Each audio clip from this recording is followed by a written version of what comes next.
Good morning, praise the Lord. ઈશ્વરનો આભાર માનતા આવો ફરી એકવાર નવા દિવસની શરૂઆત પ્રભુના વચન અને મનન દ્વારા કરીએ.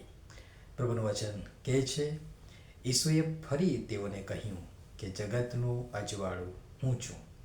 જે મારી પાછળ આવે છે તે અંધકારમાં નહીં ચાલશે, પણ જીવનનું અજવાળું પામશે. યોહાનની સુવાર્તા તેનો 8મો અધ્યાય 12મી કલમ. આજનો વિચાર, ખ્રિસ્તમાં અતિ પ્રિયવાલા મિત્રો, પ્રભુ ઈસુ ખ્રિસ્તના પ્રિય અને મધુર નામમાં આપ સર્વને સવારની પ્રેમી સલામ. ઈશ્વર પ્રકાશ છે ને તેમનામાં કંઈ પણ વિકાર નથી.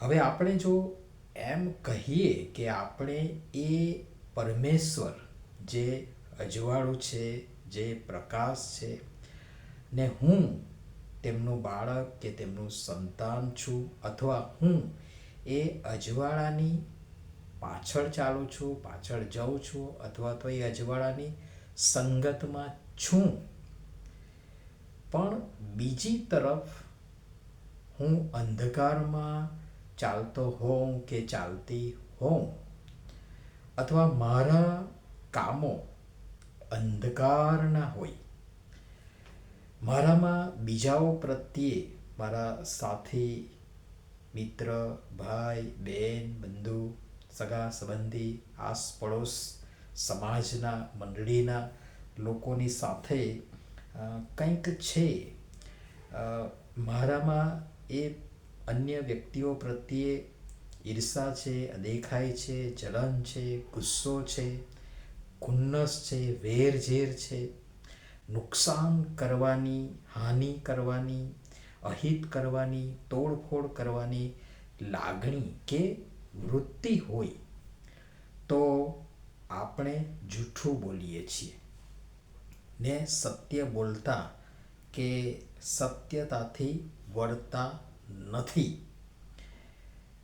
ને હું વારંવાર કહું છું તેમ આપણે એમ કરીને પોતાની જાતને અને બીજા ઘણાયને છેતરીએ છીએ, ઠગીએ છીએ. આપણું જીવન એ અંદર કુછ બહાર કુછ એવું છે, અને એમ કરીને આપણે પોતાને અને બીજા ઘણાયને છેતરીએ છીએ.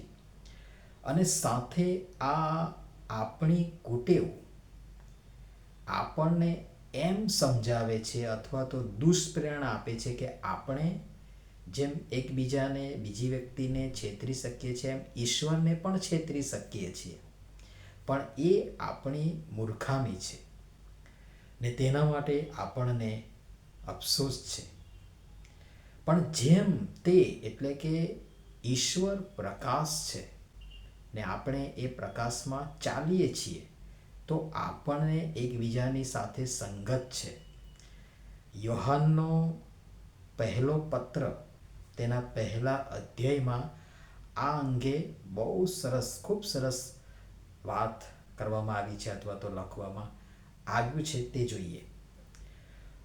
હવે જે સંદેશો અમે તેના મોંથી સાંભળીએ છીએ અને તમને જણાવીએ છીએ, તે એ છે કે દેવ પ્રકાશ છે અને તેમનામાં કંઈ પણ અંધકાર નથી.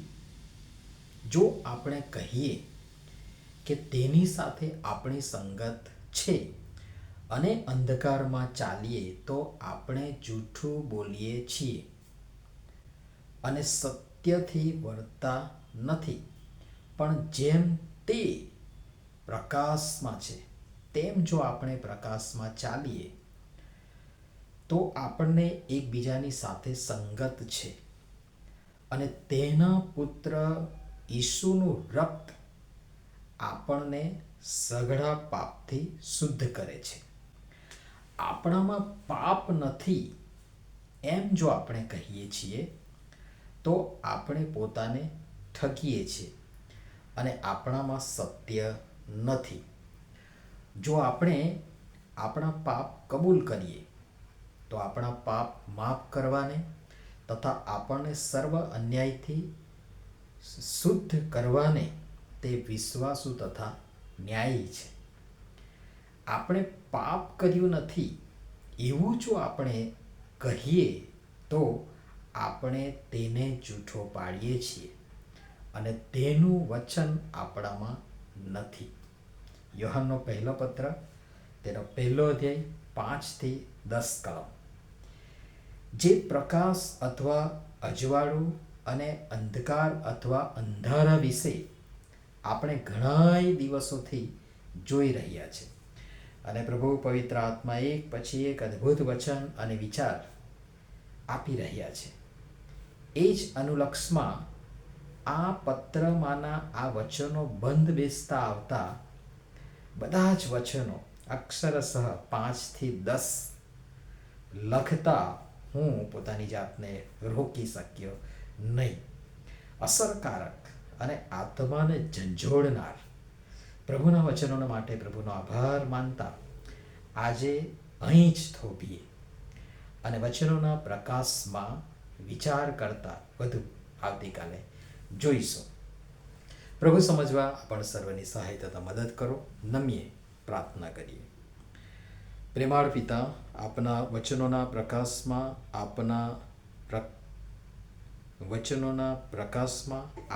પ્રકાશમાં ચાલતા આપ જે પ્રકાશ છો ને સત્ય છો તે પ્રકાશમાં અને સત્યમાં ચાલવા અને તેને અનુસરવા કૃપા કરી અમારી સૌની તમે સહાય તથા મદદ કરો. પ્રભુ ઈસુના નામમાં આમેન. ધન્યવાદ.